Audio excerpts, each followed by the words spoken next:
En el año 538 a.C., los persas conquistaron Babilonia. El rey de Persia liberó a todos los cautivos babilonios. Animó a muchos a volver a su patria, entre ellos a los judíos.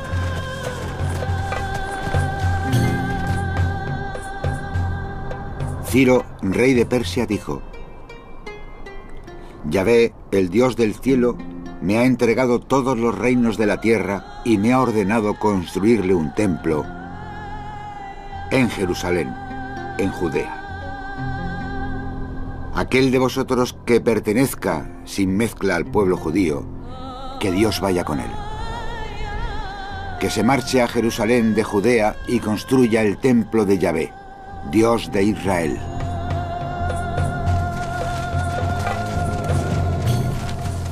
Pero volver a una tierra que sus abuelos habían abandonado hacía décadas era todo un desafío. Y muchos judíos que habían triunfado en la vida se quedaron en Babilonia. Solo los más aventureros y los más profundamente religiosos se fueron a Jerusalén a reconstruir el templo.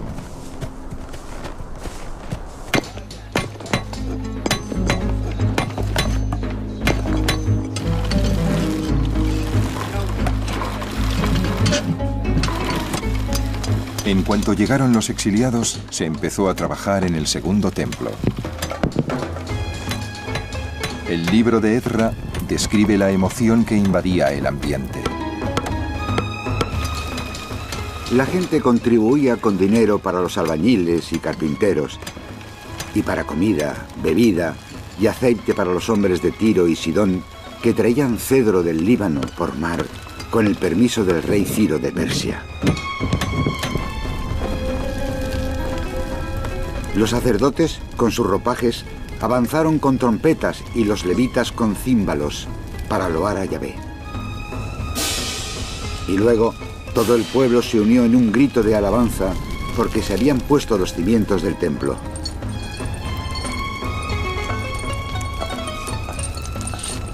Muchos de los sacerdotes mayores y los jefes de familia que habían visto el primer templo lloraban, pero otros gritaban de alegría.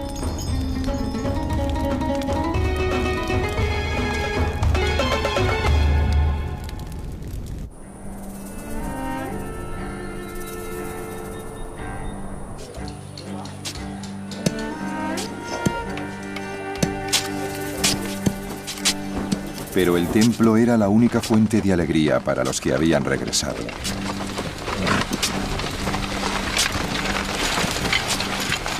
El resto de su mundo era bien triste. Los únicos habitantes de Judea que habían quedado atrás cuando los babilonios los invadieron eran los campesinos más pobres.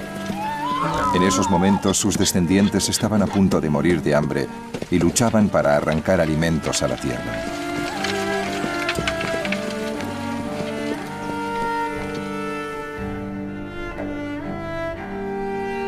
Los únicos que vivían cerca eran extranjeros, que habían sido obligados a establecerse en Israel tras el exilio de las tribus israelitas del norte.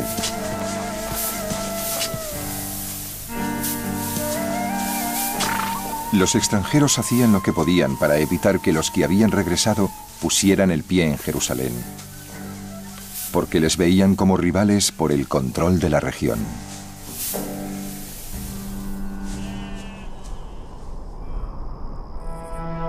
Pero lo peor que tuvieron que soportar los que habían regresado era que su patria ancestral, Jerusalén, estaba arrasada.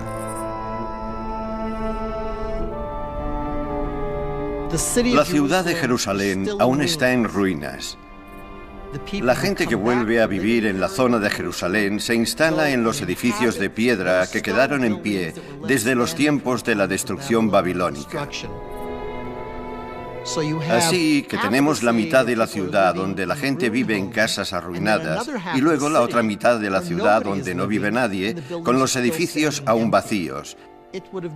Debió ser algo muy deprimente.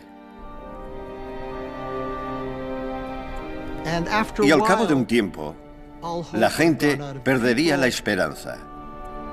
y se conformaría con una vida de descontento.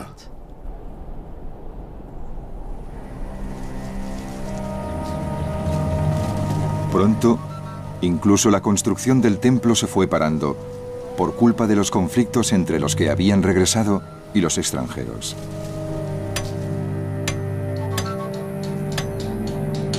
La reubicación forzosa de grupos étnicos por parte de asirios y babilonios había causado muchos problemas en todo el Oriente Medio. En Judea, la ley y el orden se habían desintegrado.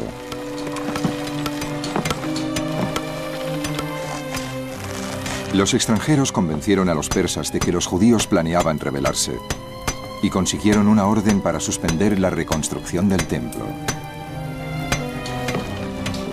A la larga, los judíos obtuvieron permiso para seguir con las obras, pero eran demasiado pobres y apáticos para terminar el templo.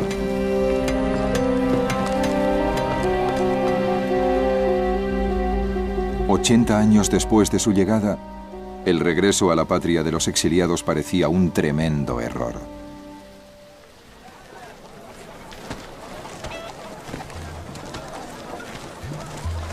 Pero entonces llegó un hombre notable a Jerusalén.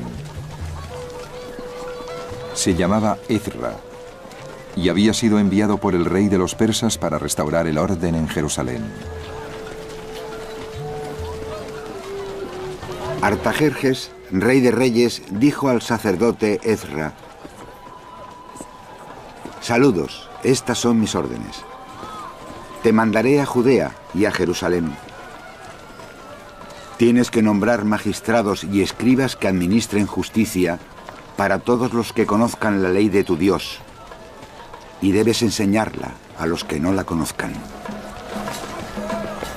Ezra es un escriba y sacerdote.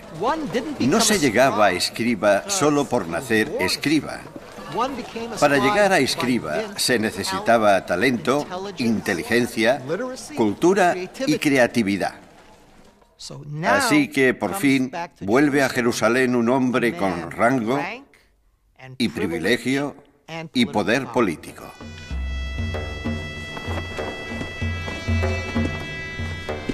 Ezra había llegado de Babilonia, donde los escribas judíos habían escrito la primera edición de la Biblia hebrea. Pero los que habían vuelto eran casi todos analfabetos y no sabían nada del libro, ni de sus historias, ni de sus leyes. Ezra les preparaba una sorpresa. Ezra no llegó a Jerusalén con las manos vacías. Llegó con un libro. Y es casi seguro que el libro era la Torá, con los 5 primeros libros de la Biblia, en la misma forma que la conocemos hoy. Y dijo a esa gente: esto es lo que somos y así es como debéis vivir. Ezra reunió a toda la gente de Judea en una plaza cercana al templo y les leyó los 5 primeros libros de la Biblia, la Torá. Fue uno de los acontecimientos más importantes de la historia.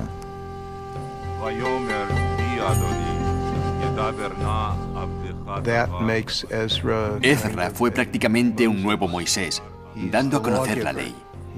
Él se levantó y dijo al pueblo que si hasta entonces no sabían exactamente lo que tenían que hacer, a partir de ese día sí sabrían siempre lo que estaba bien. Y todo estaba en ese documento, ahí mismo. Sois hijos de Yahvé, vuestro Dios. Tenéis que tomar los diezmos de la cosecha para todo el año y reunirlos en vuestra comunidad. Y dejad que los forasteros, los huérfanos y las viudas de vuestra comunidad se acerquen y coman. Os doy esta orden.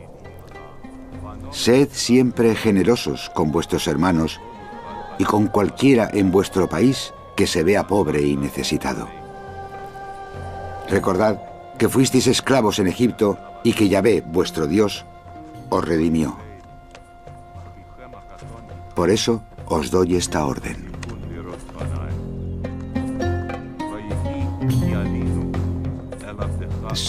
La principal posesión de los judíos es la Torá, y se convirtió en la posesión central de los judíos desde ese día, el día que Ezra la leyó en Jerusalén. Hasta entonces habían tenido partes de la Torá, pero ese día la tuvieron entera. Y durante los 2500 años que han pasado desde entonces, ha sido la fuerza que ha gobernado a los judíos, el ideal más alto. Toda ella, su historia, sus leyes, los principios de la Torá, todos provienen de ese momento de la historia.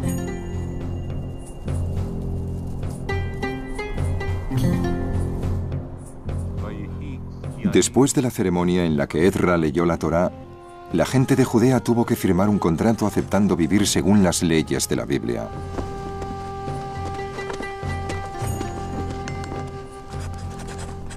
El documento que firmaron era revolucionario. Una prueba de que el Dios de los israelitas no se preocupaba solo de los reyes y los sacerdotes, sino de los granjeros y los tejedores, de las madres y los padres. Es una revolución religiosa profundamente democrática. Lo que Ezra declaró ese día no es ningún secreto en Israel. En las tradiciones de todo el mundo siempre ha habido sacerdotes misteriosos y ritos que otras personas no podían conocer. Pero la Torá está llena de los ritos exactos que los sacerdotes siguen en el templo. Y eso significa que cualquier israelita puede saber lo que saben los sacerdotes, lo que saben los maestros. La revelación de Dios es para cualquiera que decida entenderla. No hay una revelación para los profetas, otra para los sacerdotes y otra de segunda categoría para la gente de la calle. Todo el mundo puede buscar a Dios. Todo el mundo puede entender sus enseñanzas.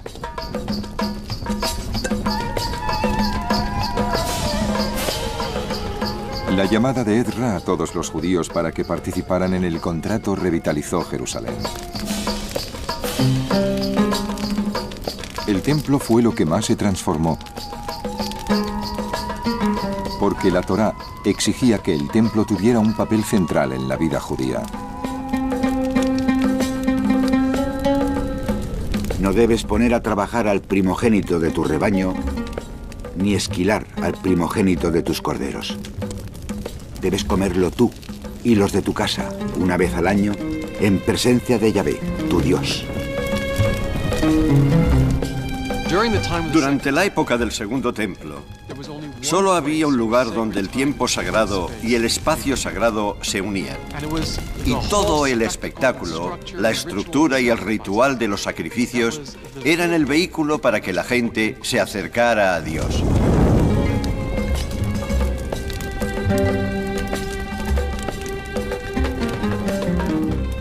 Así pues, si vivías en el norte de Israel y llegaba el tiempo de la Pascua y querías traer un animal a uno de tus animales al templo, vendías el animal, tomabas el dinero, ibas en peregrinación a Jerusalén, comprabas otro animal y lo llevabas al templo.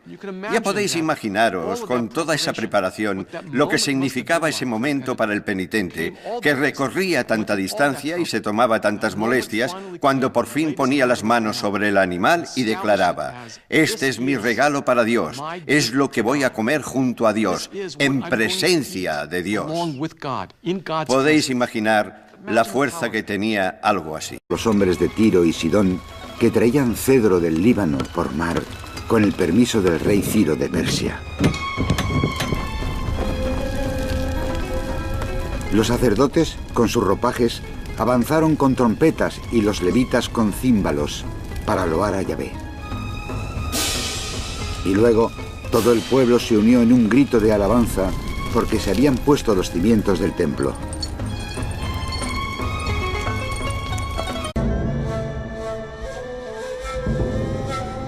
En el año 538 a.C., los persas conquistaron Babilonia. El rey de Persia liberó a todos los cautivos babilonios. Animó a muchos a volver a su patria, entre ellos a los judíos.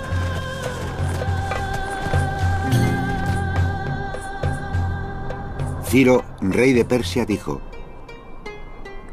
Yahvé, el Dios del cielo, me ha entregado todos los reinos de la tierra y me ha ordenado construirle un templo en Jerusalén, en Judea.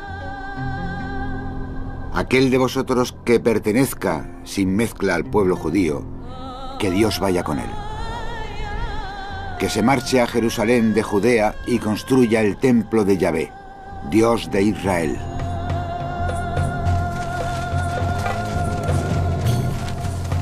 Pero volver a una tierra que sus abuelos habían abandonado hacía décadas era todo un desafío. Y muchos judíos que habían triunfado en la vida se quedaron en Babilonia. Solo los más aventureros y los más profundamente religiosos se fueron a Jerusalén a reconstruir el templo.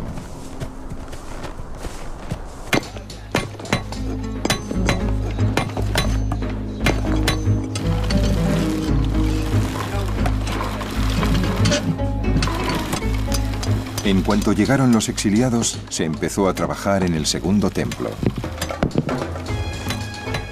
El libro de Ezra describe la emoción que invadía el ambiente. La gente contribuía con dinero para los albañiles y carpinteros, y para comida, bebida y aceite para